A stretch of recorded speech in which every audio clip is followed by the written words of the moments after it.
Hello and welcome to the Bitcoin Butlers podcast. I am Mike Watkins, and with me as always, my good friend and business partner, Matt Burke. Hello. And we've said many times that there's never a boring week in the world of Bitcoin, and these past 2 weeks have certainly been no exception.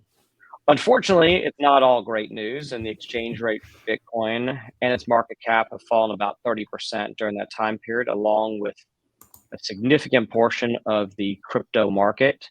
And Bitcoin even fell below the $20,000 level for a number of reasons, which we are going to cover in this episode, along with some other adoption news. But Matt, let's get started with the big news, which is that the crypto market and Bitcoin with it had what I guess people are going to call a pretty significant crash over the past 2 weeks for a number of reasons. Yes, we can see somewhere around a 75% drawdown from the all-time high. When you hear the term drawdown, really you're talking about how far has the price of an asset dropped compared to where it was at its latest peak. And when you hear these large drawdown numbers, that means that, if Bitcoin was trading close to $70,000 a coin late last year, it's now, down in around the 20,000 range. And that's a pretty significant decline percentage wise. An interesting thing, though, that I think you and I have been talking about is that when you look at some of these types of drawdowns, it's really not uncommon. And we pulled charts on Apple, Amazon, and Google just to kind of demonstrate the idea that there's really no asset that's going to be immune from the cyclicality of the market. And what you're seeing here is on the bottom, that's 2004 through 2019. And this is Apple's price compared to its all-time high at the time. So you see those drawdowns happening, and those large downward spikes represent the further down that large spike goes, the bigger the drawdown. And so you can see over that 15-year period where there were multiple times, pretty much, multiple times per year where those prices fell from a much higher level. And you can, if you look at Amazon, on a similar type of time frame, you'll see those same types of cyclical ups and downs. And Google the same here compared against the S&P. You can see it kind of tracks with the market in that case. And so it's the overall market that is known to go through these cycles. But those cycles don't necessarily tell you a whole lot about the underlying value of that asset. So maybe give us your thoughts a little bit on what this all means in terms of the overall fundamentals of Bitcoin and, what we can expect in the future. Sure. So first, let's put the required disclaimer in there, is that we do not give out any investment advice. We do not tell people what to do. We do not tell people what not to do. We just like to come on here and try and have an intellectually honest discussion. So with the disclaimer out of the way now, the first thing is does this affect the argument to own Bitcoin? Is there anything fundamentally different about Bitcoin? And the answer is no, not in any way. And you could use the corollary to that, which is in November when it hit its high of 69,000 or so. Was Bitcoin better? November would be 8 months ago. So was Bitcoin in a better position 8 months ago, or is it in a better position today? And I think with the episodes we've had in the past and a lot of the adoption stuff we've gone over, I think that the outlook for Bitcoin, once again, not investment advice, but the outlook for Bitcoin going forward today, even though it's down significantly from its high in November, so 8 months after its high, the outlook for Bitcoin is, in my opinion, better than it was before. Not that I didn't expect much of this to be happening, because it's on the trajectory that I think many of us who have spent a lot of time studying it and thinking about it assumed would happen. But the short answer is that fundamentally nothing is different about it. And I'd like to bring up a personal thing that happened to me while I was investing in Apple. So it's something I've talked about previously on the show, but I pulled some data because I know that I held Apple stock from 2005 to 2020. And when people hear about that, it seems like kind of a no-brainer. Apple is is the world's largest publicly traded company, I believe. Although I think Saudi Arabia's oil company may be bigger, but everyone knows Apple. Apple is a monster. And so here's some numbers I think would surprise some people. So on December 24, 2007, Apple had introduced iPhone 6 months earlier, and Apple hit its high. And then 2 months after that, Apple fell by 40%. Now, this isn't, people talk about the volatility of Bitcoin and things like that, but a stock like Apple falling 40% at the time was really, really significant. And then the volatility was even crazier because in May, 3 months later, it almost recovered. And then in March, which would be about 10 months after that, it fell again. And this time, Apple was down 57% from its high. So let's think about this. Apple has now had iPhone out for 2 years. It's one of the most revolutionary things we've ever seen in our lifetime. They're selling, people are lining up like crazy. People are lining up to, if you wanted the new iPhone, people would line up for days, literally days, to make sure they got it. If you camp out, if you didn't line up for a new iPhone, you weren't getting it. So Apple's got the hottest product that's out. It's revolutionary. It's really changing the world.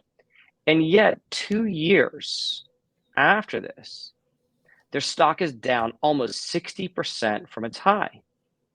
And during this stretch of time, Apple stock didn't recover until October 19, 2009.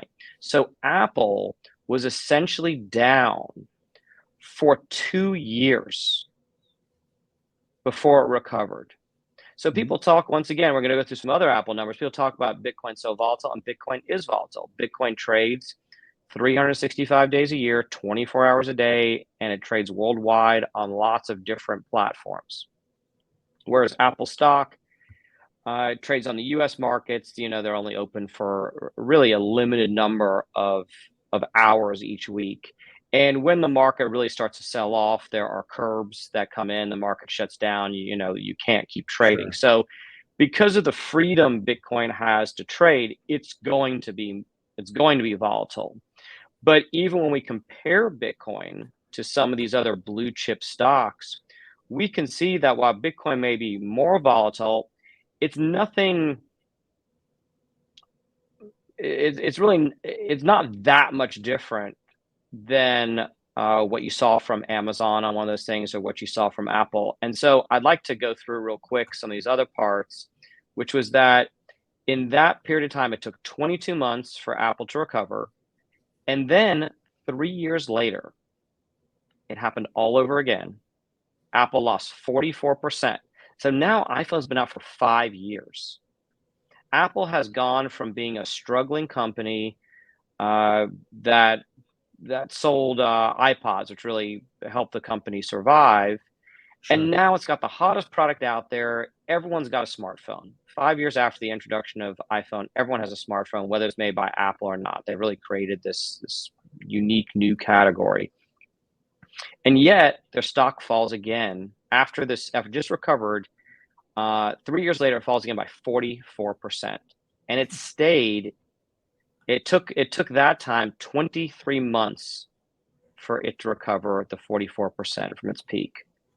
So when we're looking at Apple between 2007 and 2014, so 7 years of iPhone being in existence and 7 years of Apple going on to be, this massively successful company, its stock, excuse me, was really doing poorly for 4 of those 7 years. It's kind of crazy when you look back on it now. You would never think that, but I know because I was in it, and I remember how unpleasant it was during that time, and how I just kept. I just, I was paying a lot of attention to what they were doing. I thought the company was being extremely successful. They were selling more and more units of iPhone almost every quarter, year over year, meaning like fourth quarter for Apple is always the biggest quarter.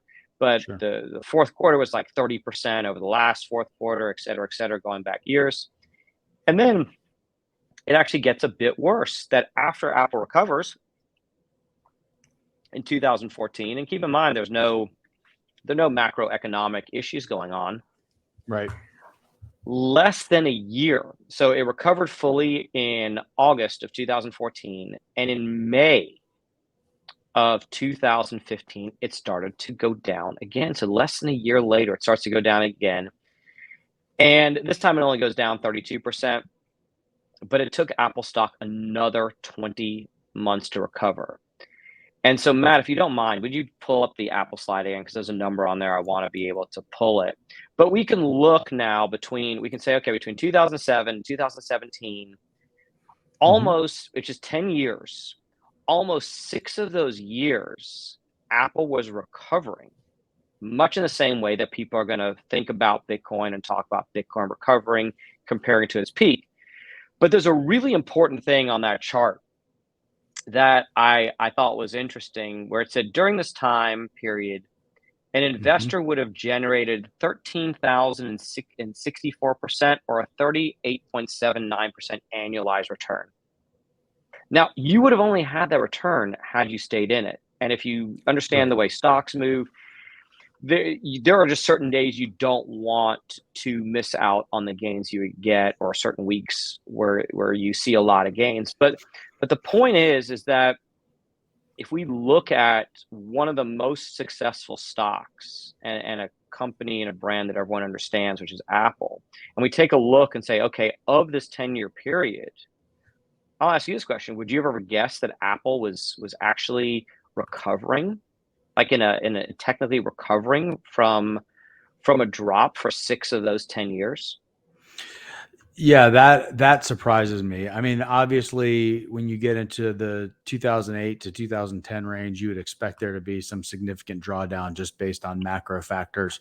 But the fact that it was down for that much of that period, and at the same time was so fundamentally good as a company, is what I think is really important here.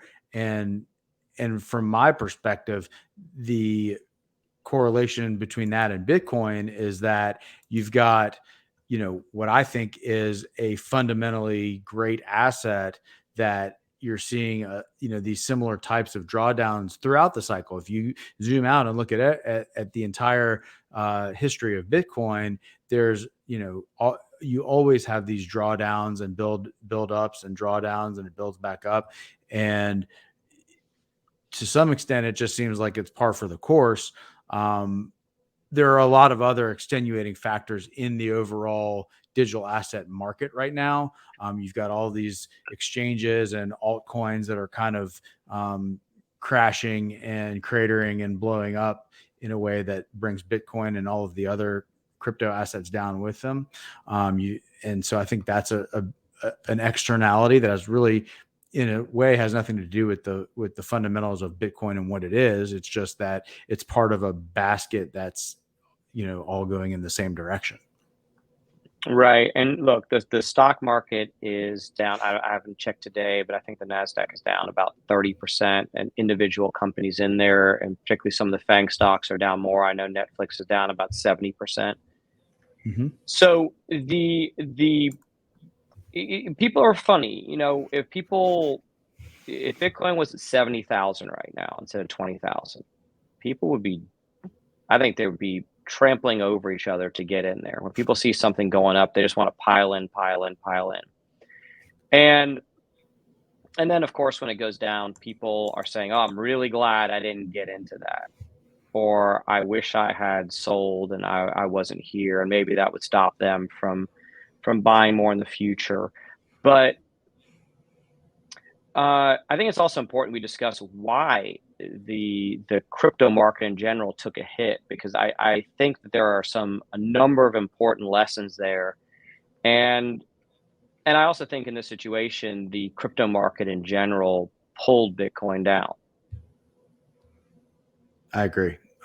This is not necessarily anything to do with Bitcoin itself. And when we get into, the adoption section of this podcast, you'll see there's every single week, there's just more and more um, adoption of Bitcoin. There's more and more infrastructure being built, more mining operations being built. So it's not like you're seeing a real slowdown in the growth of the technology or the infrastructure around it. It's just part of a market that's just extremely volatile right now. Yeah, and I think that it's worth mentioning that a lot of there's Bitcoin, and then there's everything else. There are 20,000 other coins. We're going to call them altcoins. There's some other more colorful names for them, but we'll keep it clean. It's a family show. Exactly. And we've discussed it on the show before that of those 20,000 other coins, 99.9% of them are they're like penny stocks, they're garbage, they're scams. Most people are going to lose all their money on them. I'll tell you what all of them are not: Bitcoin. Correct. And I know you've had this experience that you're having a discussion with someone because crypto is discussed quite a bit, and you say something about Bitcoin, and they'll bring up like, I bought a ton of Doge, or I am really Solana. I mean, there's so many. I know Solana. I hear that one a lot. Shiba Inu, Cardano. They're bringing up these things. I'm not trying to disparage any of those projects. I don't really know a whole lot about any of those, what they are all about, but I can tell you that none of them even remotely resemble what Bitcoin is. The thing they have in common is that you can, on your phone, they look similar. People call Bitcoin a cryptocurrency, and they call these other things cryptocurrencies. But Bitcoin is truly decentralized. Bitcoin does not have a CEO. It does not have a marketing department. It doesn't have any employees. And every one of these other coins does have a CEO. It does have employees of sorts. I mean, you can, a lot of stuff is open source. You can just copy and paste, and you can have your own coin. So the number of employees that may be there is irrelevant, but there's always a human behind it. And these things are not decentralized at all. Well, they're decentralized to a degree, but they're decentralized to a degree, and they might be, using blockchain technology to keep track of their ledgers. That's kind of where the similarities end for me. With the big issue being that you've got in almost all of these cases, and especially in the ones where you've got, proof of stake type of consensus, that there is an unfair advantage to the people who got in early. And if you came up with the idea for some X coin, whatever it is, and that there's going to be a billion of those coins in existence over some period of time, but that, the first 200 million of those billion are going to go to you and your investors and your developers, then what you're really doing is setting up a centralized asset. It's basically a company at that point. It's like a tech startup, and it gives the people that, and those pre-mined coins are basically founder shares in that tech startup. And what happens in a lot of cases is those go to the market, so that the founders can create liquidity for themselves and get some chips off the table. And the next thing you know, someone else is left holding that bag. And that's just something that we've seen over and over again, since these things have been in the marketplace. Agreed. And even Ethereum, which I think arguably has the best use case of any of the altcoins, it's still not Bitcoin in any way. 70% of Ethereum was pre-mined. So the creators of Ethereum got 70% of it.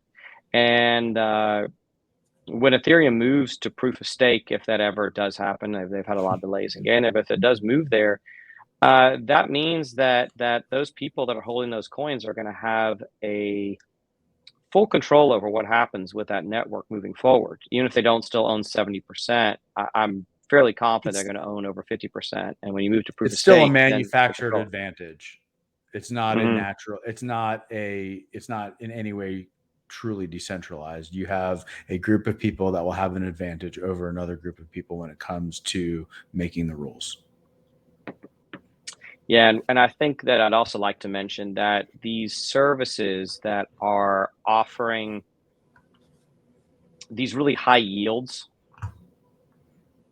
are Right. usually going to be scams. Once again, not investment advice, but you have to ask yourself, where is this yield coming from? How can they afford to pay me? I know one of the companies that's in trouble right now that have frozen withdrawals is Celsius. Hmm. And I never got involved with Celsius. I always, to be honest, it did not give me comfortable feelings. Although the yield was certainly appealing, but I couldn't get comfortable with it. But I think their yield was it around 20%?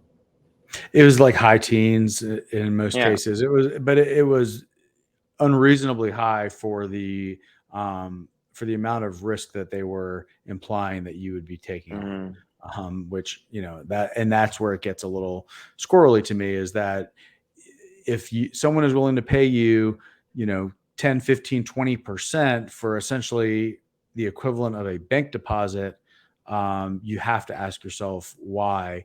And realistically, there's going to be risk involved in order for somebody to justify paying that. And then the next question is, how long can they afford to pay that for, if you're talking about um, you know anything other than just money coming into that system and a portion of it going to pay out interest. And you just have to hope that you can keep kicking that can forever until someone else is eventually holding that last bag.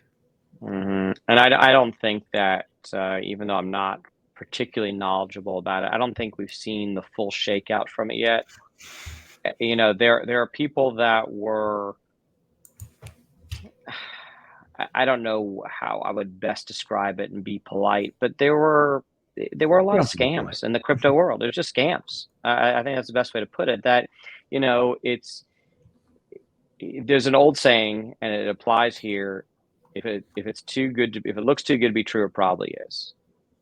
Mhm. And I know people that did really well staking and doing these yields. I know a guy that paid off his house. Actually, he had a little bit left on his house, and he staking like Ohm coin or something like that. And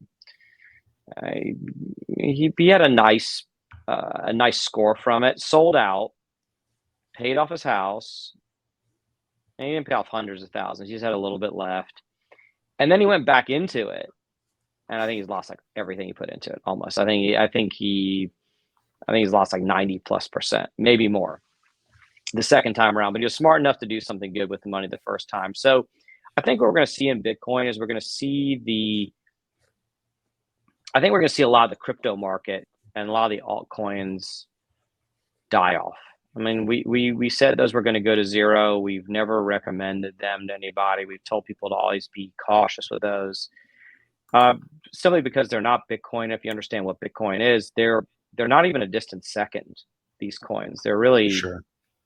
they're just garbage. You have this really, really amazing, like the best money ever created, like perfect money almost, and this incredible system that keeps it alive. And then there are copycats, and because it's all digital, it's not like trying to copy the iPhone with some cheap knockoff, which you still need like manufacturing capacity for, and things to Right. program, and an operating system, et cetera, et cetera. With these other coins, you can just hit copy and paste, Make them out of air, pretty much, make them out of and then air, just and give a yeah. value to them, and give them to people, and get people to promote them. And people are just, there's a gold rush there, and just like the original gold rush, people are going to lose a lot of money, and just like the original internet stock Boom. And now, look, I'll say again for probably the third time is that we're not giving investment advice, but you have to ask yourself with any of those investments, um, if they seem appealing financially, meaning that someone's willing to pay you yield on it or whatever, you really have to ask yourself, what is the use case for that asset? What problem is it trying to solve that can't be done in a different way with less risk? And I think if you ask yourself those questions about Bitcoin, you get some pretty good answers. When you start getting into these other currencies or tokens, the answers become a lot more evasive and hard to pin down. I completely agree. So getting back to where Bitcoin would you rather see Bitcoin at 200,000 a coin or 20,000 a coin?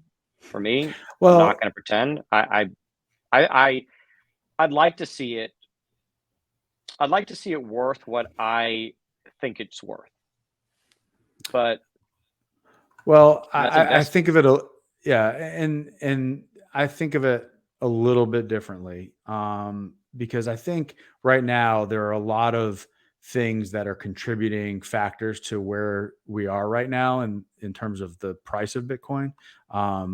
I think all of these other uh, altcoins and exchanges having issues is one part of it. You've got, stock markets melting down, pretty Mm, much across the board, which we've talked about this before as well, is that Bitcoin is correlated with those assets to a large degree. I think occasionally you'll see some glimpses of decoupling, but for the most part, it is viewed as a risk on asset when it should be a risk off asset. So I think that's part of it, is that it's also getting dragged down by broader markets, that are not just digital and crypto markets getting brought down. And then I think there's just the more, what I would call the FUD around it. And maybe that's more of the ESG uh, side of things, which is that there still is a pretty concerted effort to, paint Bitcoin as as a cryptocurrency that is really no different than any of the other 19,000 cryptocurrencies. I think that there's mm, still this environmental hang up, that people have this impression that Bitcoin is uh, a detriment to the environment, which, if you actually not true. do research and understand that, it's just Mhm. flat out not true, on multiple levels. And I think I'll bring up this next slide that we were going to talk about, which is, when everybody talks about how much the carbon footprint of Bitcoin, Bitcoin uses so much electricity. It uses more electricity than some countries. And, you get into these really kind of hyperbolic, accusatory, um, views of Bitcoin that say that it's doing harm to the environment. But really, what it is that Bitcoin is a great use of energy, um, when you view what that energy is being used for, and maybe even more importantly, when you compare it to the carbon footprint of other industries, um, you can see. And I pulled up this slide that's from Masari, that talks about carbon emissions of Bitcoin compared to other industries. And Mm, first of all, if you're not watching and you're only listening, it compares Bitcoin to the gold industry, to the global banking system, aviation, marine transportation, HVAC, data centers, and tumble dryers. Um, Out of all of those that I just rattled off, Bitcoin is the smallest carbon footprint out of all of them, with tumble dryers being second. So Bitcoin, the entire Bitcoin ecosystem that at the moment has, what, a $500 billion market cap, somewhere in that range, mhm, mm, um, is using less, or is emitting less greenhouse gas. And I get hung up on this because I hate the idea that mining Bitcoin emits anything. It doesn't emit anything. It just uses electricity. Whether that electricity is being generated by burning coal or by hooking up a turbine to a waterfall, are two very different things. So, the Bitcoin mining itself doesn't give off any carbon. But if you're going to put a carbon footprint on it and you're going to say, okay, how much energy does it use? And of that energy, how much of it requires, greenhouse gases to be emitted in the generation of that energy? Well, even then, you're still nowhere close to the gold mining industry, which, you hear these comparisons of Bitcoin to gold. Well, the gold mining industry is about 3 times worse for the environment than Bitcoin, according to this chart. And that's not anything even remotely approaching the aviation industry, which, if Bitcoin is putting in 41 metric tons of carbon dioxide into the atmosphere, well, the aviation industry is like 50 times that at almost 2,000 metric tons. So, it's all relative. And so that's the first piece of it as far as I'm concerned, which is that the amount of energy used by Bitcoin compared to other industries is really pretty small. And then on top of that, if you start to factor in what that actually means in terms of the use of that energy. What are you using the energy for? Well, what you're using the energy for is to secure the world's most powerful computer network that can then create a ledger of transactions that is completely impossible to change, hack, or get into unless you have the keys or the passwords that you would need to access those assets. So I would say that that's something valuable, whether or not there are more environmentally friendly ways to do it. Well, that's for the miners to figure out because they have a tremendous incentive to keep that cost as low as possible. So if they're able to use stranded energy, wasted energy, abundant energy such as hydroelectric or geothermal or nuclear power that is very cheap and clean and easy to create, if Bitcoin miners can continue to adopt those types of energy sources, then not only will you see that carbon footprint go down even lower, you're going to see the ability to basically convert otherwise unused energy into monetary power. Mm-hmm. Yeah, there's the I'm gonna call it misinformation or FUD around Bitcoin's energy usage is quite extraordinary. And if you start to scratch at it a bit and start to dig a little deeper, you just realize that so much of what you read simply isn't true. I don't know if it's intentional or laziness or just accidental, but so much of what you read about Bitcoin's energy use is, in my opinion, designed or is there to elicit negative feelings towards Bitcoin. You don't see a lot of positive stuff. Meanwhile, when you start to dig a little deeper, you do see a lot of positives, particularly in the oil mining industry, where they can power Bitcoin miners with gas flares.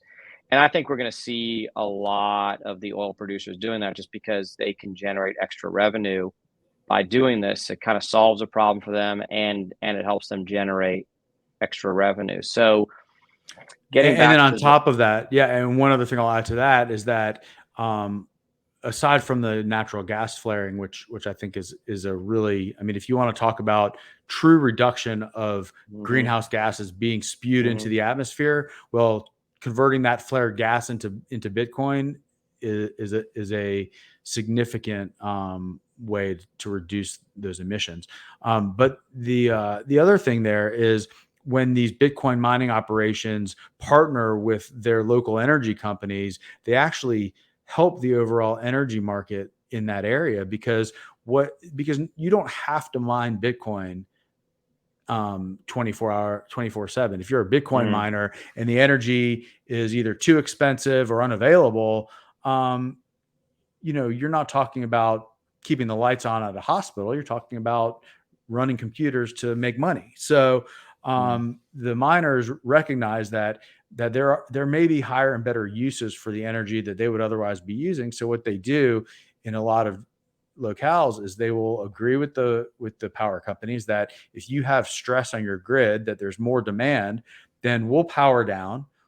We'll let you sell that energy to someone else at a higher price. We're not going to buy it at a higher price because then the mining becomes a lot less profitable very quickly.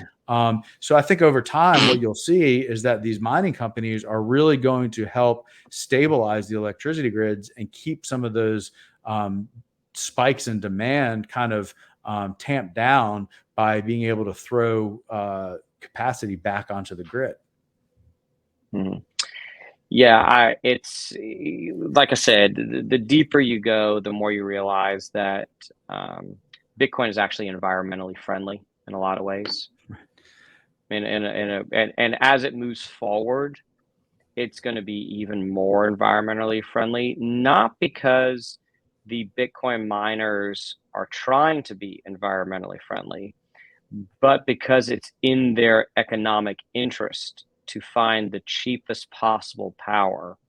And right. that ties it's a into capitalism. renewables. It's capitalism at work. It's exactly. I mean, you've got to, and that's the thing is that the profitability of a mining operation is so dependent on the source and cost of that energy that if you want to stay profitable, if you have any chance of staying profitable, you have to find ways to source that energy that's, less expensive and more creative than just plugging it into an outlet somewhere. Absolutely. So we've been asked, I know you've been asked this question. I know I've been asked this question quite a bit over the past week or so. And that question is, what happened to Bitcoin? And my answer to that is what I would have said before, which is that people still don't understand it. It's just more proof that people don't understand what it is. And it's similar. We're going to bring Apple back in here. Why would Apple stock be down 57%? I mean, the iPhone just got released 2 years ago. If you were smart, you would have bought in at that point and said, okay, this is just a great thing. This is a great company. I'm just going to buy this and hold it for the next, 15, 20 years. Sure. And the real answer is that, and things like this in all kinds of markets go up, they go down. Bitcoin's a lot harder for people to understand than Amazon stock or Apple stock or GE or whatever. Sure. And so the question of what happened to Bitcoin, nothing. The fundamentals are exactly that was the my same. answer. Nothing happened to it. Nothing. It's still there. Nothing. It's still putting out a block every 10 minutes. It's still, I mean, we did see some drops in the overall hash rate, but it's still hovering around 200 exahashes, which is just a tremendous amount of computing power. You're talking about just the equivalent of we've seen this stat before. The network is something like if every single laptop in the world was running, it's still not as powerful as the Bitcoin network. It's just it's a massive decentralized network, and there's nothing else like it. Agreed. It's great. It's mind blowing. So, well, let's move on. Unless you've got anything else here, let's move on to some adoption news. Yeah. All right. So we will start with this one. Another luxury product. We tend to see these a lot. The Swiss luxury watchmaker Hublot is now accepting Bitcoin. So that is a high-end watchmaker, and they have partnered with BitPay to be able to buy their watches. I guess their next there's 200 watches in their collection that you'll be able to buy using Bitcoin. So that is another luxury brand that has decided that they want to allow people that want to pay with Bitcoin to pay with Bitcoin. It's Bitcoin. It's they're doing a partnership with BitPay, and they're accepting more than just Bitcoin. This is what we're seeing with all of the the BitPay merchants? We typically see that with most of these retailers when they're adopting these types of payments. Very often, it's not just Bitcoin. It's going to be Bitcoin and some other cryptocurrencies and possibly some stable coins. But yeah, you're going to see multiple coins, and I think I think they're smart for doing that. That is a way to capture value. If somebody has those coins where they've made a profit and they want to spend some of that money, then why make them convert it into something else rather than just spend it? And something I'd like to add to this is that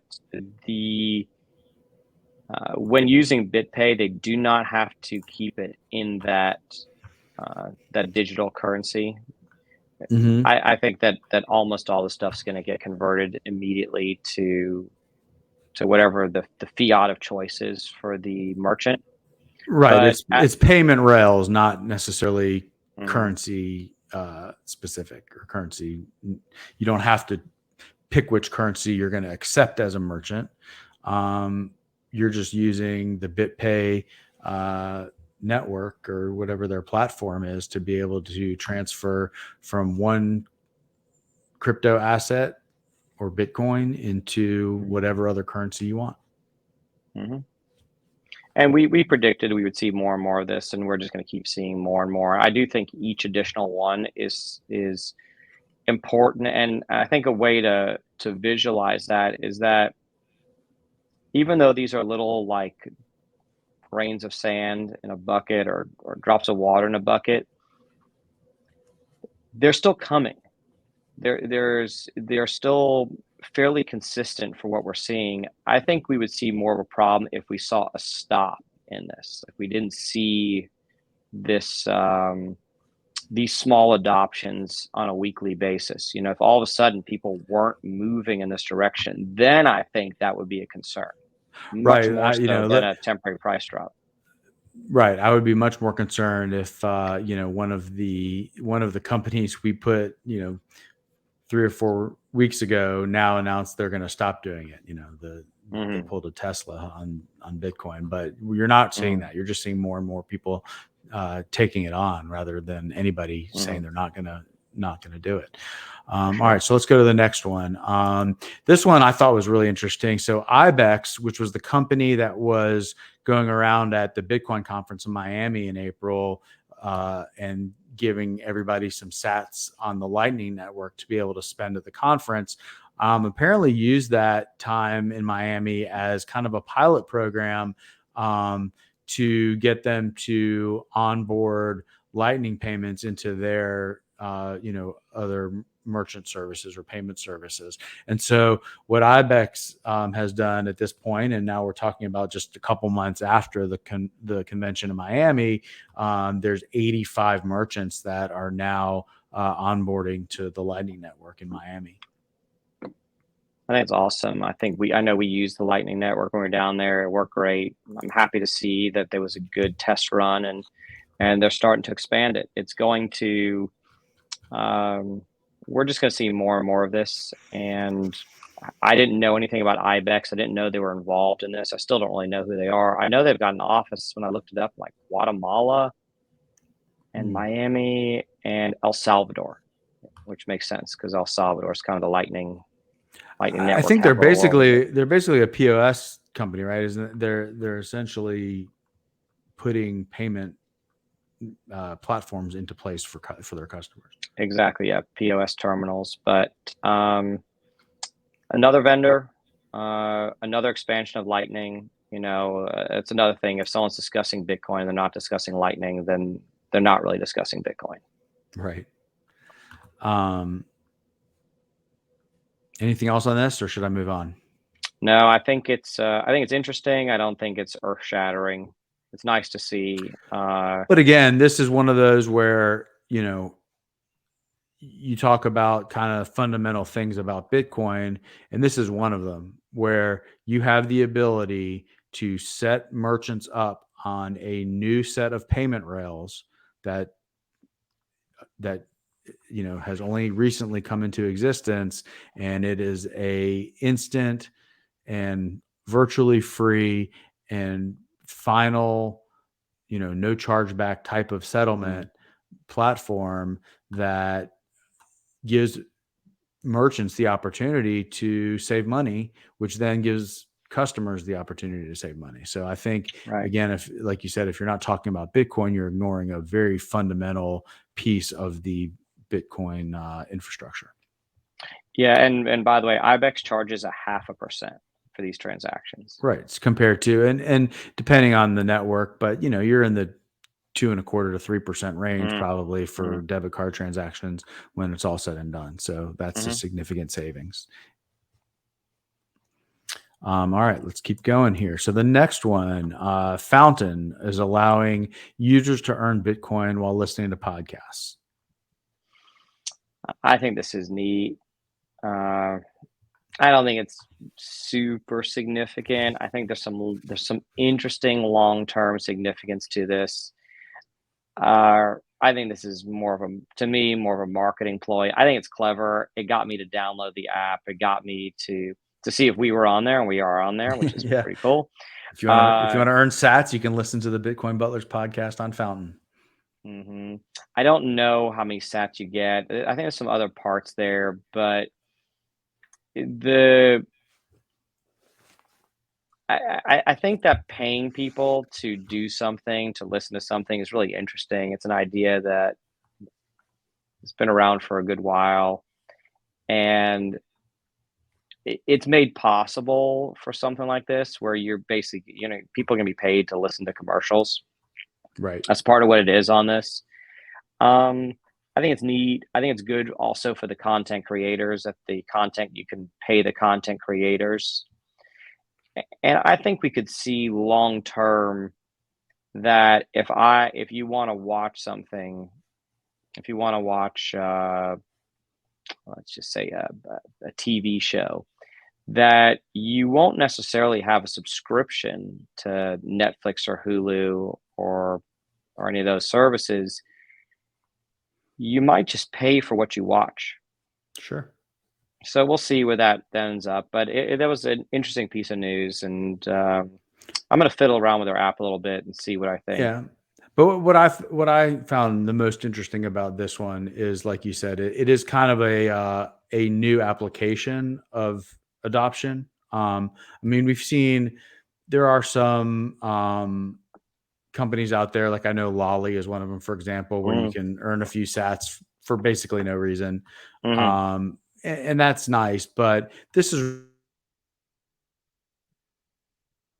saying, look, we're going to put up audio podcast platform, and we're going to give our listeners some form of incentive to use us versus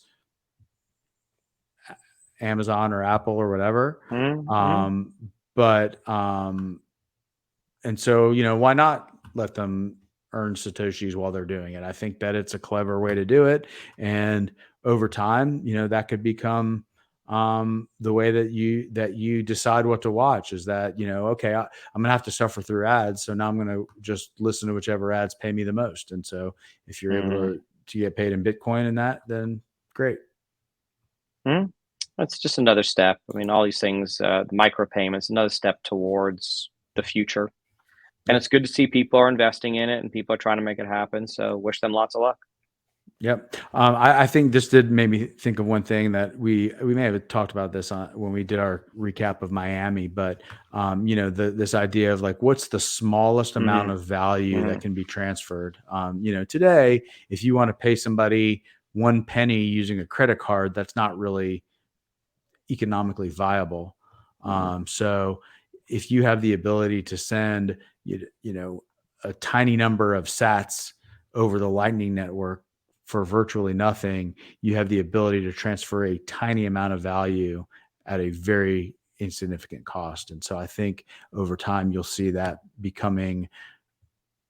more and more applications for that, for things like this, for things like streaming media, for reading articles, reading books, whatever it is. You might see those subscription types of models migrate more towards, like this streaming sat model, where mm. you, in this case, it's different because they're paying you, they're offering to pay you, Well, I think they're but doing you both. might, yeah. Okay. I think So that Fountain allows you to pay the creators too. I'm not completely sure, but I think it goes both ways. All right. Well, interesting stuff. All right, let's go to the next Mhm. one. This one, Spanish airline Vueling is going to accept Bitcoin payments. Again, this is a partnership with BitPay. And Vueling is the second largest airline that's based out of Spain, with Iberia being the biggest, which is Iberia is a major airline in the world. But it looks like Vueling is roughly the size of like a Spirit or a Frontier. They've got like I think about 130 planes in their fleet. So Mhm. not a huge airline, but one of the significant ones in Spain. They go to a lot of different destinations in Spain and around Europe, and so they're not an insignificant player by any means in Europe, and they're going to allow their customers to pay using Bitcoin. Which, if it's BitPay, I assume they'll accept other currencies, but Bitcoin's one of them. Yeah, I think they accept Shiba Inu for this when I looked it up, but it's more the same. And these things are great. We may not be jumping up and down about them, but if we look at it from 30,000 feet, we've got Spain for this. So a large company in Spain, an airline actually. The Hublot Watches, if that's how you pronounce it, I assume those are Swiss. Mm-hmm. So it's a Swiss company. So we're seeing things all over the world where it's just becoming part of the daily, I'm going to call it consciousness. Like 7 years ago, if you talked about crypto, people didn't know what it was. You couldn't really buy a lot of real things with it. And now we're seeing this. And every week we're seeing more and more people adopting it. It looks like BitPay is providing a really interesting bridge to a lot of these companies. Yeah, you see a lot of these announcements are have BitPay in Hmm. the first couple of lines. They're Hmm. definitely making a big push to help this type of adoption happen. Hmm. And I know that they can convert to fiat with this right away. So Yep. look, there's there's really no reason for a business not to do it. And I would even argue a business like Apple. Why can't I buy an iPhone with Shiba? I mean, what difference does it make to Apple? They're going to connect to a payment rail just like they connect to Visa or American Express or Discover. Sure. And it doesn't really matter what I give them as long as I'm exchanging something of value that's equal to or more than or equal to, in this case, the thing I want to buy.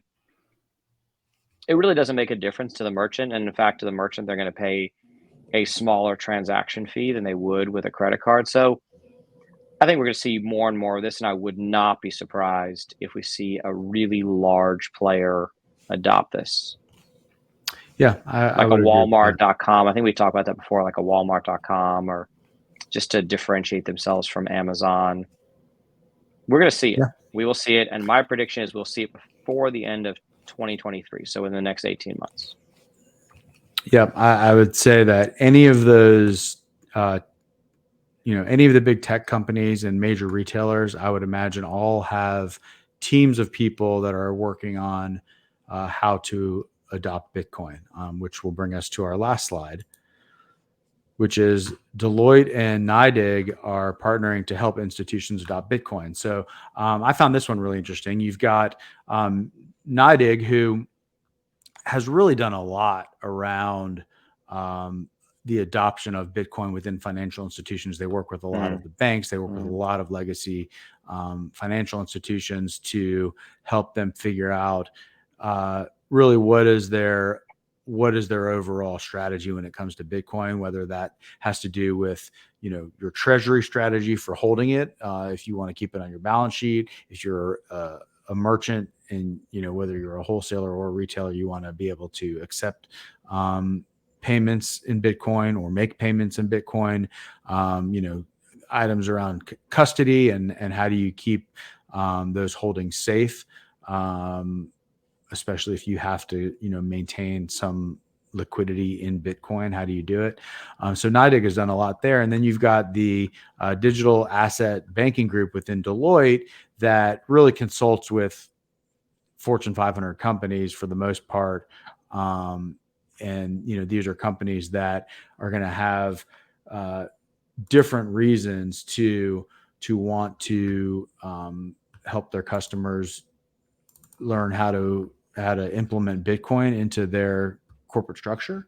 But we're talking about large corporations. I think the companies that I saw just listed as Deloitte's clients were like, Dell, Yamaha, Adobe. I mean, these are, major corporations that if they are working already with digital asset consultants at Deloitte, and then now they're going to bring in the experts at NYDIG.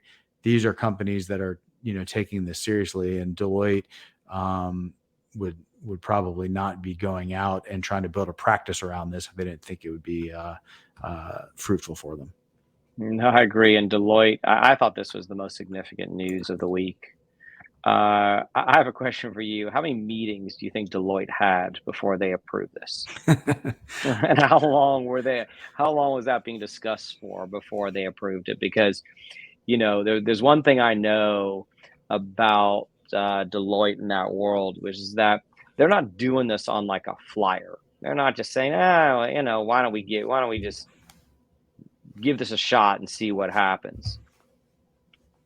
There's a lot of reputational risk there for them, and you know how those companies work. I mean, a lot of thought was put into this, and I'm guessing a lot of hand wringing. I mean, they're just not gonna. You're talking about one of the 4 largest accounting firms in the world. They're a monster. And by the way, there used to be the big 6. That's now the big 4, and none of those 4 wanted to be the big 3. So they don't do things easily. They're going to be fairly conservative in their approach to things. They're going to have a lot of bureaucratic red tape. There's going to be a lot of people who have worked there for, decades probably, that are not only going to not understand this, they're just going to say, why would we possibly want to do this? So I'm sure that there was, I'm sure I would have loved to have been a fly on the wall in some of those partner meetings to see how they came to this agreement. But I would imagine that, enough people recognize that this was an opportunity for them. And, regardless of how things pan out in this industry, at a minimum, there are companies that need help, and Deloitte has the type of consultants that have the ability to help. So it makes sense.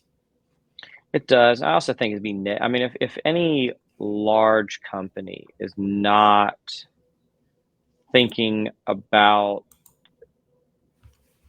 receiving payments in a digital format, and by digital I mean like a digital currency or a digital asset type payment, that's negligent.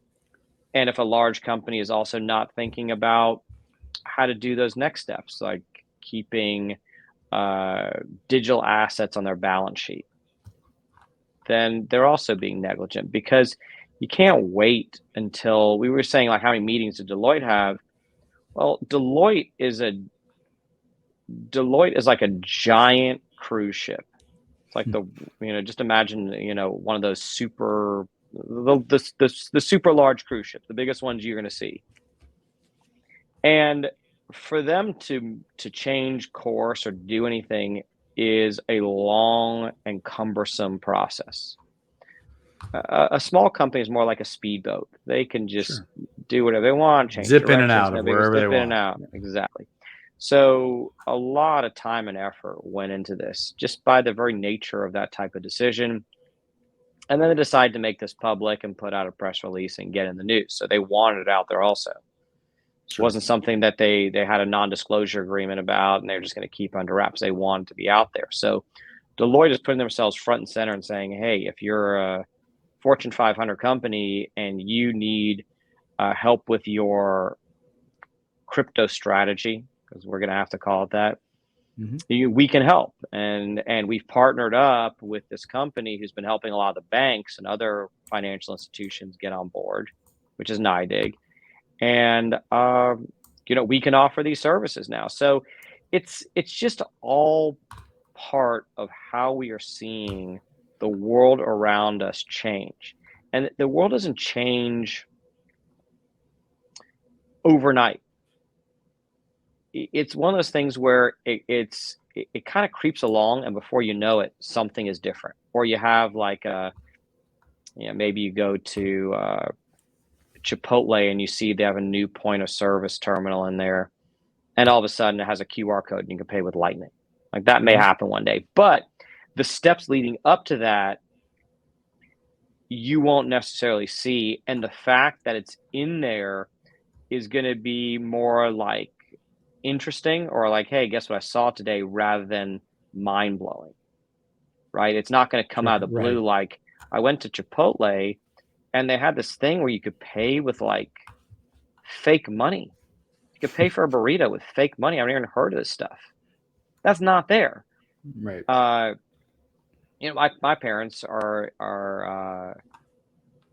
in their mid 70s. They don't follow the crypto market in any way. They know what it is. They know it's there. Almost everyone knows it's there. I don't know the last time I ran into someone and said, like, if we're discussing Bitcoin, what is that?